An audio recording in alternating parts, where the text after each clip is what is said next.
اللہ اللہ اللہ اللہ اللہ۔ السلام علیکم ورحمۃ اللہ وبرکاتہ۔ وعلیکم السلام ورحمۃ اللہ وبرکاتہ۔ ان الحمد للہ نحمده ونستعینه ونستغفره ونعوذ باللہ من شرور انفسنا ومن سیئات اعمالنا، من يهده الله فلا مضل له ومن يضلل فلا هادي له، واشهد ان لا اله الا الله وحده لا شريك له، واشهد ان محمدا عبده ورسوله، اما بعد فان خير الحديث كتاب الله وخير الهدي هدي محمد صلى الله عليه وسلم، وشر الامور محدثاتها وكل محدثة بدعة وكل بدعة ضلالة وكل ضلالة في النار۔ محترم حاضرین، سامعین و سامعات، ناظرین و ناظرات، کتاب التوحید کے اس درس میں آپ تمام حضرات کا خیر مقدم ہے۔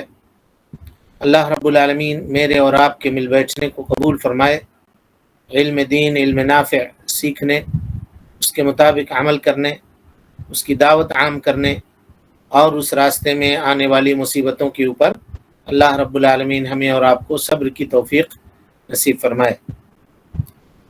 حاضرین، گزشتہ باب جس میں طاغوت کے ذریعے فیصلہ لینا اور اللہ رب العالمین کی شریعت کو چھوڑ کر کے انسانوں کے بنائے گئے قانون سے راضی ہو جانا اور اس سے اپنے اختلافی مسائل اور نزاعی معاملات کا فیصلہ کروانا، اس کا کیا حکم ہے، یہ ہم لوگ اللہ کے فضل اور اس کے توفیق سے پڑھ چکے۔ یہاں سے ایک نئے باب کی شروعات ہو رہی ہے۔ قبل اس کے کہ ہم اس نئے باب کو شروع کریں، چند سوالات آپ تمام لوگوں سے ہیں تاکہ ہم جان سکیں کہ جو باب اب ہم شروع کرنے والے ہیں اس تعلق سے ہم لوگوں کے پاس گزشتہ کتنا علم ہے، یعنی ہمارا بیس کتنا ہے، کیونکہ اب آج سے جو باب ہم آج کے دن جو باب ہم پڑھائیں گے آپ کو، یہ ہو سکتا ہے بہت سارے لوگوں کو سمجھ میں نہ آئے، کیونکہ پہلی مرتبہ ہوگا اسماء اور صفات کے بارے میں۔ اللہ رب العالمین کے اسماء اور صفات کے تعلق سے آپ لوگوں میں سے کسی نے کوئی کتاب پڑھی ہے یا اس سے پہلے کچھ علم ہے ان کے پاس اسماء اور صفات کے تعلق سے؟ اللہ تعالیٰ جتنا بھی صفات قرآن میں ذکر ہوا وہ سب کو صرف اللہ ہی تعالیٰ کے لیے خالص کرنا، وہی اللہ کے صفات مطلب یہی ہیں ایک دم۔ اجمالی طور پہ ہم لوگوں کی جانکاری ہے اب تک کی، ہے نا؟ اس میں کچھ باطل فرقوں نے کیا کچھ کیا ہے اور اس کے اندر کیا تبدیلی کی ہے، یہ ساری باتیں آپ کے سامنے آئیں گی۔ پوری بات تو نہیں آئے گی کیونکہ آپ کو معلوم ہے کہ ہم لوگ کتاب التوحید پڑھ رہے ہیں اور اس کتاب کا نام ہے الذی حق اللہ علی العبید، کتاب التوحید الذی حق اللہ علی العبید، بندوں کے اوپر اللہ رب العالمین کا کیا حق ہے وہ بتانے کے لیے۔ تو اللہ تعالیٰ کا حق یہ ہے کہ اللہ بندوں کے اوپر کہ کیا ہے، اللہ یعبدوہ ولا یشرکوا بہ شیئا، کہ سارے لوگ اللہ رب العالمین کی عبادت کریں، اس کے توحید کو خالص کریں اور اس کے ساتھ کسی کو شریک نہ ٹھہرائیں۔ تو اسماء اور صفات کے تعلق سے جو باب آج ہم لوگ شروع کرنے جا رہے ہیں نا، اس باب میں شیخ الاسلام محمد بن عبد الوہاب رحمۃ اللہ علیہ اتنے ہی باتوں کا تذکرہ کریں گے جن باتوں کا تعلق توحید الوہیت سے ہے۔ پوری تفصیل نہیں آئے گی آپ کے سامنے، لیکن ہم اجمالی طور پر آپ کے ذہن میں ایک خاکہ ڈالنے کی کوشش کریں گے، ہے نا، اللہ کے فضل اور اس کے توفیق سے، تاکہ کچھ گفتگو ہم لوگوں کے ذہن میں آ جائے۔ اس کے بعد اگر اللہ نے عمر میں وفا کی اور ہم لوگوں کو فرصت عطا ہوئی تو اسماء اور صفات کے اوپر بھی کوئی کتاب جیسے شیخ ابن عثیمین کی لکھی ہوئی القواعد المثلیٰ ہے یا اور دوسری کتابیں ہیں، ان کتابوں کو بھی ہم پڑھائیں گے انشاءاللہ آپ کے سامنے۔ پڑھنے کی بہت ساری چیزیں ہیں، کس کو پڑھا جائے، کس کو چھوڑا جائے، مطلب آدمی فیصلہ نہیں کر پاتا. لیکن بہرحال جہاں تک ہم لوگوں کو وقت ملے اور جہاں تک وقت وفا کرے، آپ لوگ پڑھنے والے ہوں، ہم پڑھانے والے ہوں، انشاءاللہ العزیز ہم پڑھاتے رہیں گے اور اس طرح کی کتابوں کو آپ کے سامنے لائیں گے تاکہ توحید کے تعلق سے جو علم ہے وہ علم کے اندر ہم لوگ پختہ اور مضبوط ہو جائیں، کیونکہ بغیر اس کے جنت میں کوئی داخلہ ممکن ہی نہیں ہے. توحید کو جانے بغیر، توحید کے اوپر عمل کیے بغیر کوئی آدمی یہ سوچے کہ ہم جنت چلے جائیں، یہ پاسبل نہیں ہے. اس کو جاننا بہت ضروری ہے. چلیے نیا باب شروع کیجئے. تو اس لیے یہ اتنی بات اس وجہ سے کہہ دیا کہ ہو سکتا ہے اگر آج بور لگے آپ کو سبق، ہے نا، کیونکہ یہ نئی بات ہے آ رہی ہے، تو کل سے پھر تعداد گھٹ جائے، لوگ چلے جائیں، نہیں اب بورنگ ہو گیا. بورنگ نہیں ہے، بالکل بورنگ نہیں ہے. یہ ایک چیپٹر جو ہے صرف اس میں ہو سکتا ہے، اس میں بھی بورنگ سبجیکٹ کا نہیں، وہ میرے طرف سے ہوگا. یعنی ہم ہو سکتا ہے بات کو اتنا بنا کے آپ کے سامنے نہیں پیش کر سکے ہوں، اس لیے آپ کو اٹپٹا لگا ہو، تو ایسا نہیں سمجھیے گا. صرف یہی ایک باب ہے نا. اس میں پھر بھی ہم بہت ہلکا کر کے، بہت یہ کر کے ہم آپ کے سامنے رکھنے کی انشاءاللہ اللہ کی توفیق سے کوشش کریں گے. پھر بھی اگر کوئی بات کسی کو نہ سمجھ میں آئے تو اس کو سمجھائیں گے دوبارہ، اور کوئی آدمی اس سے دل پر بھاری نہ سمجھے اس کو. اس کے بعد کے جو ابواب آ رہے ہیں وہ بہت آسان ہے. صرف یہی ایک باب ہے جو تھوڑا سا آپ لوگوں کو سمجھنے میں، اور صرف سمجھنے میں یہ کیوں لگے گا، اس لیے لگے گا کہ یہ نیا ہے. اس سے پہلے اس تعلق سے بات آپ لوگوں نے سنی ہی نہیں ہوگی، ہاں. تو اسی لیے بہت گرا خاطر ہونے کی ضرورت نہیں ہے. غور سے سنیے گا تو بات انشاءاللہ سمجھ میں آئے گی. کوئی مشکل نہیں ہے، بڑا کوئی راکٹ سائنس نہیں ہے. چلیے بسم اللہ. الحمد للہ وحدہ والصلاة والسلام علی من لا نبی بعد اما بعد فاعوذ باللہ من الشیطان الرجیم. بسم اللہ الرحمن الرحیم. اللہ تعالیٰ کی اسماء و صفات ارشاد الہی ہے. كذلك أرسلناك في أمة قد خلت من قبلها لتتلو عليهم الذي أوحينا إليك وهم يكفرون بالرحمن قل هو رب لا إله إلا هو عليه توكلت وإليه متاب. سورہ الرعد آیت نمبر 30. اور یہ لوگ رحمان کو نہیں مانتے، آپ ان سے کہہ دیں کہ وہی رحمان میرا رب ہے، اس کے سوا کوئی معبود نہیں، میرا اسی پر بھروسہ ہے اور وہی میری پناہ گاہ ہے. مصنف رحمۃ اللہ علیہ نے، جیسا کہ میں آپ کو شروع درس میں، کتاب کے شروع میں آپ کو یہ بات آپ کے سامنے واضح کی گئی تھی کہ اس کتاب کو توحید الوہیت کو بیان کرنے کے لیے لکھا ہے. اور جیسا کہ ابھی بھی ہم نے کہا کہ اس کتاب کا پورا نام ہے کتاب التوحید الذی حق اللہ الذی هو حق اللہ علی العبید، الذی هو حق اللہ علی العبید. کتاب التوحید، اور بندوں کے اوپر اللہ رب العالمین کا جو حق ہے اس کا تذکرہ اس میں کیا گیا ہے. اور ہم نے کہا کہ بندوں کے اوپر اللہ کا کیا حق ہے، اللہ یعبدوہ ولا یشرکوا بہ شیئا. حدیث معاذ میں اس کا ذکر آپ کے سامنے گزر چکا ہے کہ اللہ کے نبی صلی اللہ علیہ وسلم کے ساتھ سواری پہ سوار تھے، گدھے کے اوپر حضرت معاذ ابن جبل رضی اللہ تعالیٰ عنہ. تو نبی صلی اللہ علیہ وسلم نے پوچھا یا معاذ، پھر تھوڑی دیر چپ ہو گئے، پھر پوچھا یا معاذ، پھر تھوڑی دیر چپ ہو گئے. یا معاذ، لبیک وسعدیک یا رسول اللہ، اللہ کے نبی صلی اللہ علیہ وسلم حاضر ہیں، سن رہے ہیں. آپ نے کہا اتدری ما حق اللہ علی العباد، تمہیں معلوم ہے کہ اللہ رب العالمین کا حق بندوں کے اوپر کیا ہے؟ معاذ نے کہا اللہ و رسولہ عالم. شروع میں پڑھے ہیں آپ، اللہ و رسولہ عالم. کہا کہ اللہ رب العالمین کا حق بندوں کے اوپر یہ ہے کہ بندے اللہ تعالیٰ کے لیے توحید کو خالص کریں. اللہ تعالیٰ کے لیے اللہ یعبدوہ ولا یشرکوا بہ شیئا، ان یعبدوہ ولا یشرکوا بہ شیئا، ان یعبدوہ ولا یشرکوا بہ شیئا، کہ بندے کیا کریں، اللہ رب العالمین کی عبادت کریں اور اس کے ساتھ کسی کو شریک نہ ٹھہرائیں.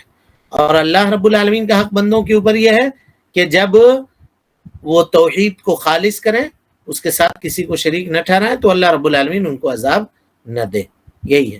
اسی لیے شیخ الاسلام محمد بن عبد الوہاب رحمۃ اللہ علیہ نے اس کتاب میں توحید ربوبیت کا ذکر نہیں کیا اور نہ ہی توحید اسماء اور صفات کا تذکرہ کیا. توحید کی 3 قسمیں ہیں بیسیکلی، آپ کے سامنے شروع میں بات آ چکی ہے. توحید ربوبیت، توحید الوہیت اور توحید اسماء اور صفات. توحید ربوبیت میں امتیں متفق ہیں، اور اسی طریقے سے توحید جھگڑا اصل جو ہے وہ توحید ربوبیت میں، توحید الوہیت میں اور توحید اسماء اور صفات میں ہے.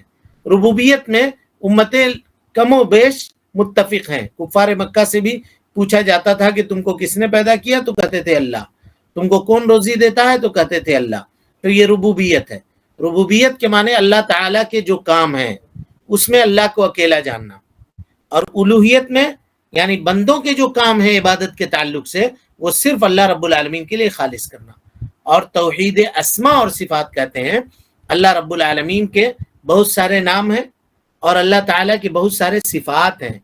ان تمام صفات کو، ان تمام ناموں کو اللہ رب العالمین کے لیے ثابت کرنا، اور تمام صفات کو اس کے معانی کے ساتھ اللہ رب العالمین کے لیے ثابت کرنا، اور اس حیثیت سے ثابت کرنا جس حیثیت سے اللہ رب العالمین کی عظمت، اس کے جلال، اس کی کبریائی، اس کی بزرگی کو لائق ہے. سمجھ رہے ہیں؟ یہ توحید اسماء اور صفات ہے، جیسا کہ آپ نے شروع میں بتایا. تو شیخ رحمہ اللہ نے یہاں پر اسماء اور صفات کا باب کیوں قائم کیا؟ پھر آپ پوچھئے گا کہ بھائی جب اس کتاب کو توحید الوہیت کے تعلق سے توحید الوہیت کو بیان کرنے کے لیے لکھا ہے تو اس میں کیوں کہا اسماء اور صفات کا باب؟ تو یہ اسماء اور صفات کا اتنا ہی تذکرہ اس میں ہوگا جو توحید الوہیت سے ریلیٹڈ ہے، بس، اس سے زیادہ نہیں. اس سے زیادہ شیخ الاسلام محمد بن عبد الوہاب رحمۃ اللہ علیہ یہاں پہ نہیں بتائیں گے، اس لیے کہ توحید الوہیت کے لوازم میں سے ہے، یہ بات لازم ملزوم ہے کہ اسماء اور صفات کے اوپر ایمان لایا جائے، ہے نا. بندہ اللہ رب العالمین کے لیے کمال کی تمام صفتوں کو ثابت کرے، اور بندہ اللہ رب العالمین کے لیے نقص کی اور کمی کی جتنی صفتیں ہیں اس سے اللہ رب العالمین کو پاک سمجھے. کیوں ایسا کرے جی؟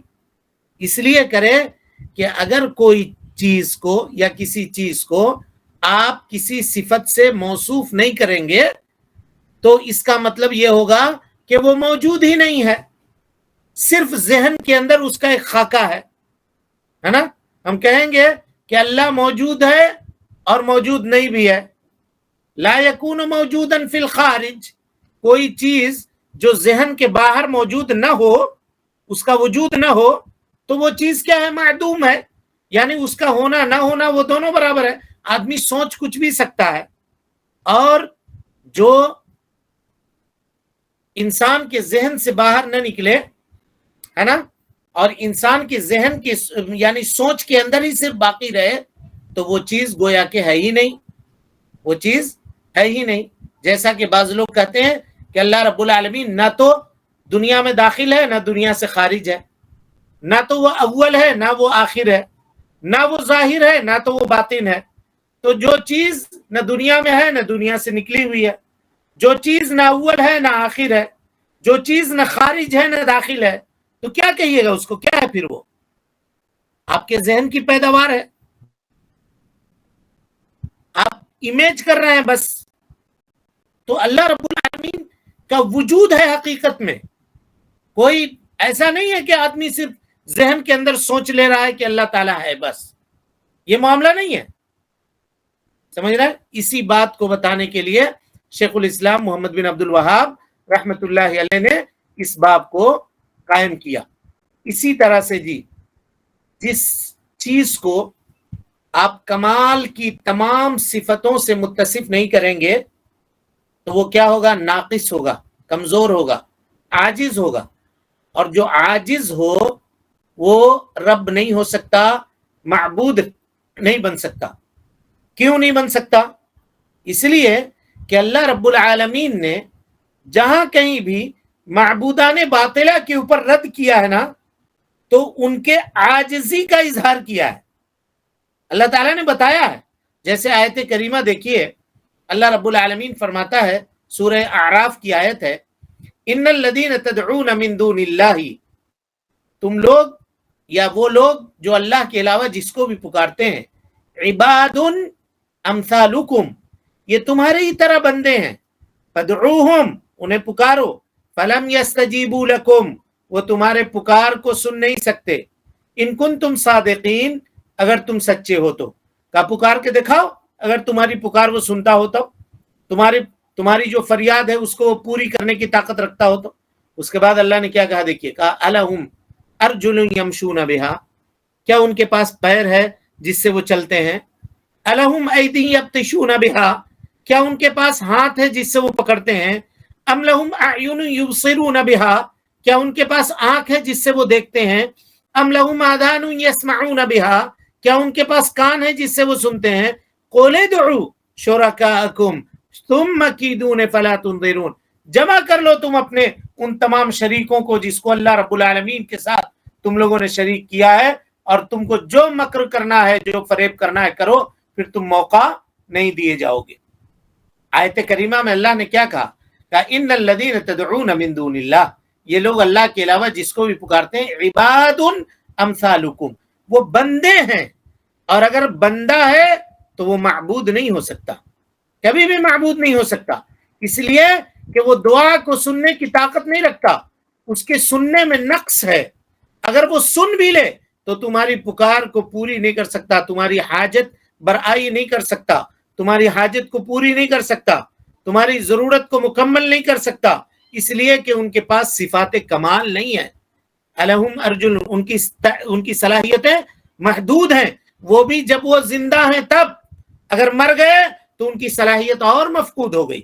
یہ کئی مرتبہ یہ باتیں آپ کے سامنے آ چکی ہیں کہ ایک آدمی زندہ ہے، اپنی ضرورت کے سارے کام خود سے کر لیتا ہے، لیکن مر گیا تو وہ نہلانے کا محتاج ہے، کفن پہلانے کا محتاج ہے، اس کو کندھے پہ اٹھا کر کے لے جا کر کے دفن کیا جائے اس کا محتاج ہے، وہ خود سے اپنے مرے ہوئے جسم کو لے جا کر کے مٹی کے اندر گاڑ بھی نہیں سکتا، اپنے آپ کو دفنا بھی نہیں سکتا، اپنے جسم کو سڑنے سے روک بھی نہیں سکتا، تو وہ کیا طاقت ہے اس کے پاس؟ پھر کوئی طاقت نہیں ہے۔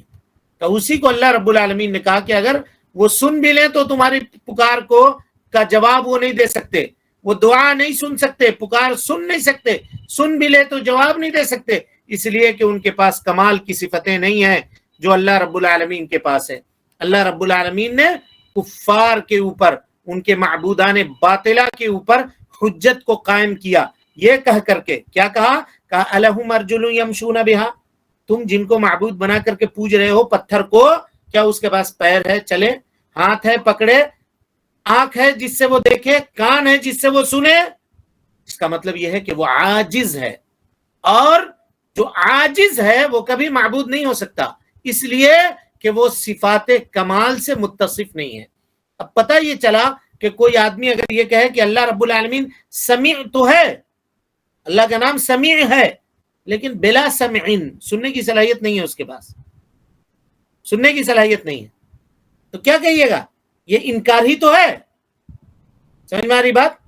یا کوئی کہے اللہ رب العالمین کا ہاتھ تو ہے لیکن وہ ہاتھ سے کسی کو پکڑ نہیں سکتا، اور اللہ رب العالمین کا ہاتھ تو ہے لیکن ہاتھ اصل میں ہاتھ نہیں ہے بلکہ قدرت ہے جس کو اللہ رب العالمین نے ہاتھ کہا ہے۔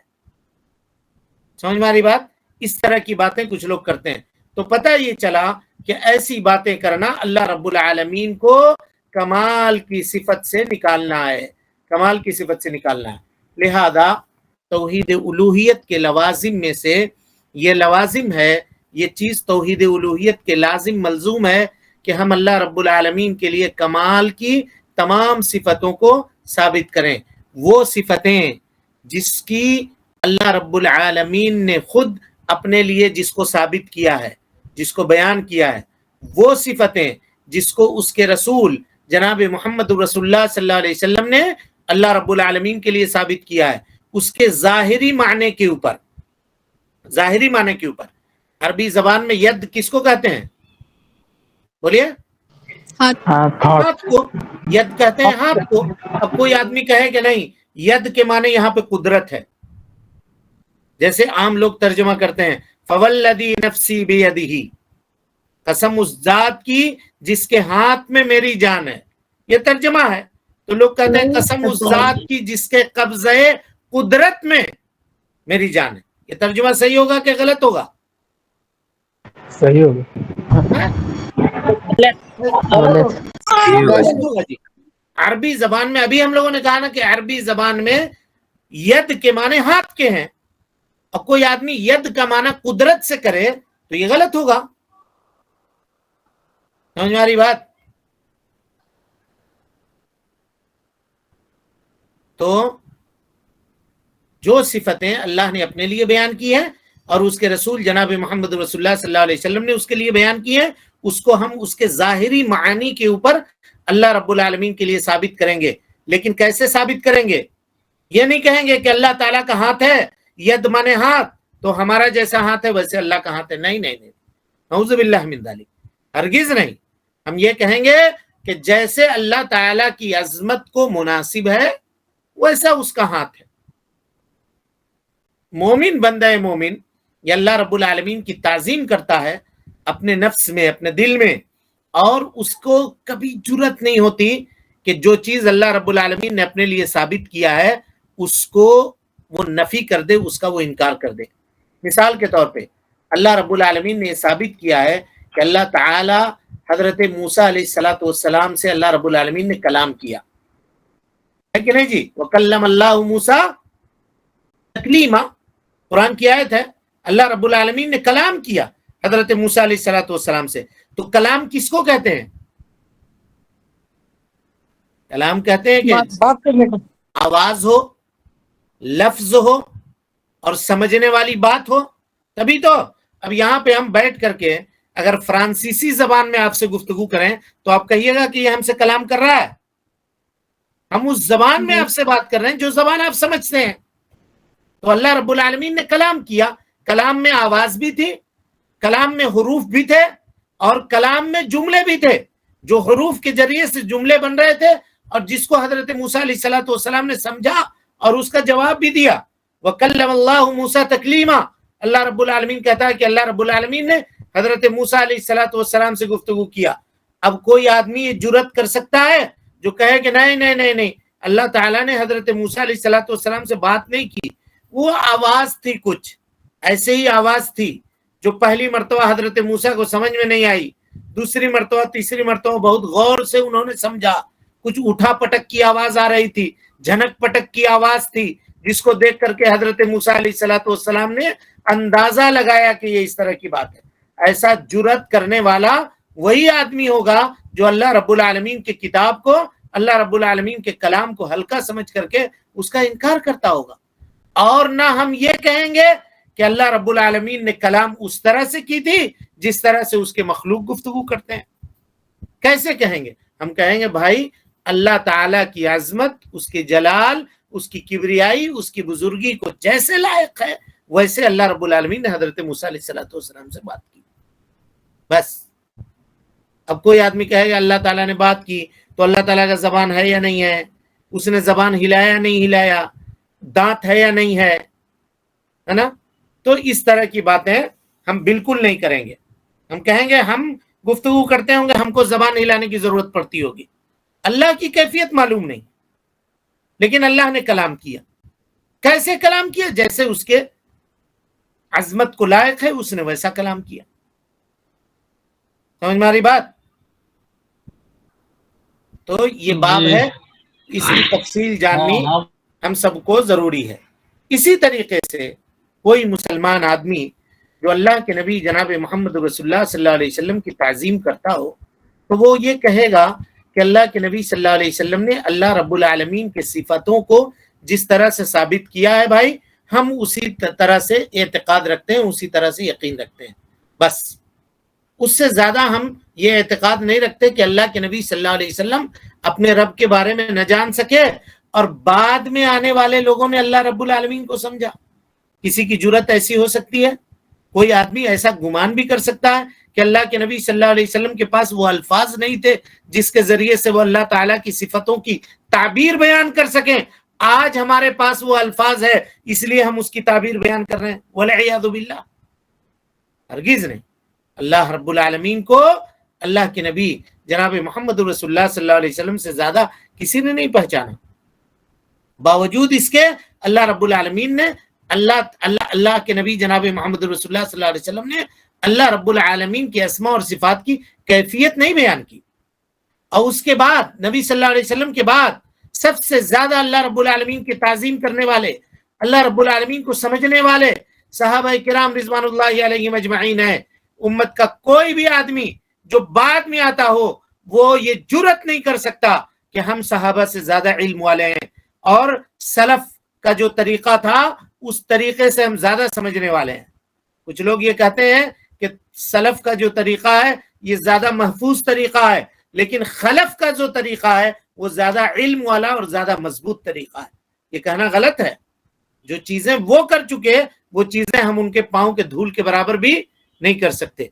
تو اس سے یہ پتا چلا کہ ہم اللہ رب العالمین کے تمام صفات کو اس کے لیے ثابت کرتے ہیں بغیر تحریف کے، بغیر تمثیل کے، بغیر تکییف کے اور بغیر تعطیل کے. بغیر تکییف کے، بغیر تعطیل کے. تحریف کے معنی اس کے اندر کوئی بدلاؤ نہیں کرتے. اس کو تحریف نہیں کرتے کا کیا مطلب ہوا؟ تحریف کا معنی یہی ہوا کہ اس کے اصلی معنی سے دوسرے معنی پہ لے جانا. جیسے ید کہتے ہیں ہاتھ کو کیا کہا؟ قدرت سے ترجمہ کر دیا، یہ تحریف ہوا. تمثیل کے معنی مثال بیان کر دی اللہ تعالیٰ کی. امیجن اپنے ذہن کے اندر کر لیا کہ اس طرح سے اللہ رب العالمین ہوگا، ایک تمثیل بنا لی. کہا ہم یہ بھی نہیں کر سکتے. اور اس کے بعد آئیے کہا کہ نہ تو تکیف اس کی کیفیت بیان کر سکتے ہیں. اللہ تعالیٰ کی کیفیت، اس کے سننے کی کیفیت کیسی ہے، اس کے دیکھنے کی کیفیت کیسی ہے. ہم لوگ آنکھ کھولتے ہیں تو دیکھتے ہیں، آنکھ بند کر لیں تو نہ دیکھ سکتے ہیں، سو جائیں تو نہیں دیکھ سکتے ہیں. ہم لوگ اپنے سامنے دیکھ سکتے ہیں، پیچھے جو ہے وہ نہیں دیکھ سکتے ہیں. تو اب یہ اگر کوئی آدمی تصور کر لے کہ ہماری طرح سے ہے تو یہ کیا ہو گیا؟ تکییف ہو گیا. اور اس کے بعد تعطیل کا معنی ہے کہ اس کے معانی کا انکار کر دیں. کہ اللہ تعالیٰ سننے والا تو ہے، اللہ تعالیٰ سمیع تو ہے، اس کا نام سمیع ہے، سمیع علیم. سمیع ہے لیکن سنتا نہیں ہے، علیم ہے لیکن اس کے پاس کوئی علم نہیں ہے. یہ تعطیل ہے. سمجھ میں آ گئی بات؟ تو ان چاروں چیزوں سے پاک کرنا ہے. تحریف بھی نہیں کرنی ہے، تمثیل بھی نہیں کرنی ہے، تکییف بھی نہیں کرنی ہے، اور تعطیل بھی نہیں کرنی ہے. جتنے بھی اسماء ہیں جی اللہ رب العالمین کے، ان تمام اسماء سے کچھ نہ کچھ صفت بھی مرتب ہوتے ہیں. سمجھ رہے ہیں؟ کچھ نہ کچھ صفت بھی مرتب ہوتے ہیں. اور اللہ رب العالمین کا کوئی نام ایسا ہے جو جس سے کئی ایک صفات آتے ہیں، نکلتے ہیں. مثال کے طور پہ سمیع، یہ اللہ تعالیٰ کا نام ہے، اور اس کی صفت کیا ہے کہ اللہ تعالیٰ سننے والا ہے. بصیر، اس میں اللہ رب العالمین کی بصارت کی صفت کو ثابت کیا گیا ہے. جو آدمی اس کا انکار کرے گا وہ اسماء اور صفات کے اندر انکار کرنے والا ہے. شیخ رحمت اللہ علیہ نے یہاں کہا ہے باب من جحد شیئا من الاسماء والصفات. گویا کہ شیخ الاسلام رحمت اللہ علیہ، محمد بن عبد الوہاب رحمت اللہ علیہ یہ کہنا چاہ رہے ہیں کہ وہ آدمی جو اللہ رب العالمین کے اسماء اور صفات میں سے کچھ کا یا جو پورے کا انکار کرے تو اس کا حکم کیا ہوگا؟ اس کا حکم کیا ہوگا، ہے نا؟ جو اسماء اور صفات کا انکار کرے. اب انکار کی کئی ایک شکلیں ہو سکتی ہیں جی، اور انکار کے کئی ایک درجات ہو سکتے ہیں. اب انکار لوگ بہت طرح سے کرتے ہیں. جیسے کہتے ہیں اللہ تعالیٰ ہر جگہ موجود ہے، اللہ تعالیٰ ہر جگہ موجود ہے. اور اللہ کے نبی جناب محمد رسول اللہ صلی اللہ علیہ وسلم نے فرمایا ینزل ربنا کل یوم یا کل لیلۃ، ہمارا رب ہر رات کو سمائے دنیا کے اوپر اترتا ہے، نازل ہوتا ہے. اب کہہ رہے ہیں جب ہر جگہ موجود ہے تو اس کو اترنے کی کیا ضرورت ہے؟ تو پتہ یہ چلا کہ اللہ تعالیٰ اپنے علم سے ہر جگہ موجود ہے، اس کا علم ہر جگہ ہے. ذات اللہ رب العالمین کی ہر جگہ نہیں ہے. اللہ تعالیٰ کی ذات عرش کے اوپر مستوی ہے، اور وہ جب چاہتا ہے نازل ہوتا ہے، اترتا ہے. اب کیسے اترتا ہے؟ اب کوئی پوچھے کیسے اترتا ہے؟ بھائی صاحب